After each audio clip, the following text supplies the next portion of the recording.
Big question tonight, are we doing enough to protect our workers on the front lines? Dr. Scott Gottlieb is the former FDA Commissioner, current CNBC contributor. Dr. Gottlieb, good to have you with us again. From warehouses to food processors, are we doing enough to protect our workers?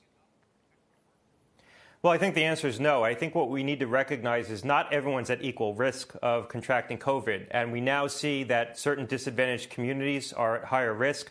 And we know people who work in certain professions are at higher risk. People who handle a lot of people, so think of a grocery store checkout clerk or a TSA employee, or people who work in conditions where they can't naturally socially isolate. They're on production lines, they're on shop floors where they're working close together.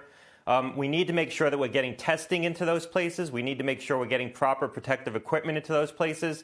Those are the high-risk places to work. And when you look at flu data every year, the flu disproportionately affects certain groups as well.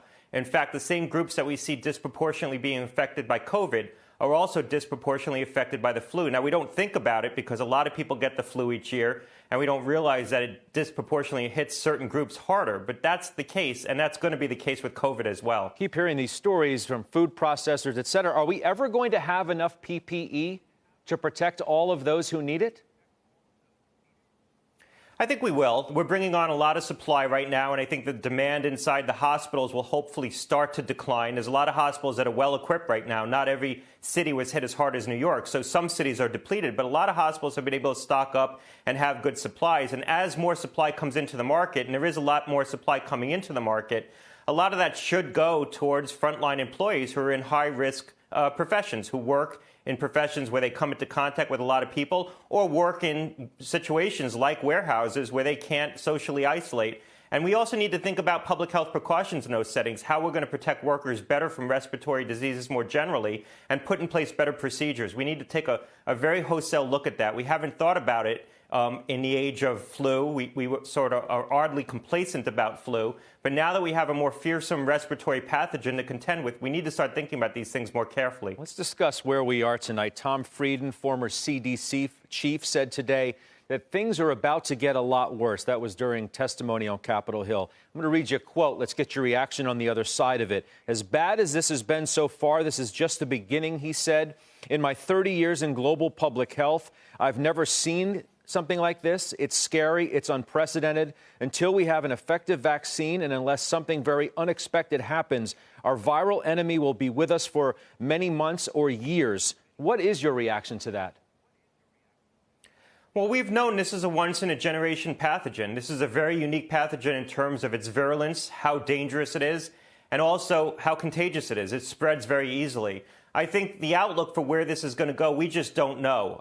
As we reopen the economy over the month of May, and we are starting to reopen the economy, I would expect cases to go up, and they're going up off of a high baseline. We have a lot of virus right now being transmitted around the country. Now, whether or not we get to a baseline level of infection and we just sort of stay there, or we see an explosion in cases, we don't know. If I had to, wager a guess in terms of where we end up, I think that there is a seasonal aspect to this. I think as we go into the summer, that will be a backstop against spread. But we're still going to have a lot of spread through the summer. What I worry about most of all is the fall. When we come back in the fall, it starts to collide with flu season. People are back at work. They're back at school. They're back on college campuses. And could we see a reignition in large outbreaks or in the form of another epidemic? So that's the concern that I have right now. I hope we get through the summer and we can hopefully either sustain the levels we have right now and this becomes a new normal, as grim as that is, or perhaps get cases down more as we get into the depths of the summer and people start taking more precautions in their daily lives. Should those sentiments from Mr. Frieden tonight give governors pause around this country who are reopened now and who are thinking about reopening? Well, the CDC commissioner has been very thoughtful. He has a lot of experience in these situations. He's contended with them as both the commissioner of health in New York City and as the CDC commissioner, as a CDC director involved in the Ebola response in West Africa. So we need to take his caution very seriously. I think we all should be concerned about what's going to unfold over the next month. The cases could grow as we reopen the economy. And the other thing that concerns me is watching the pictures of people starting to get out and about again in the states that are reopening. I would hope that people take many more precautions in their daily lives, and we don't necessarily see that. The best thing that can happen is that people's individual practices change. They're more conscious of hygiene. They're more conscious of socially distancing where they can. They go out a little less.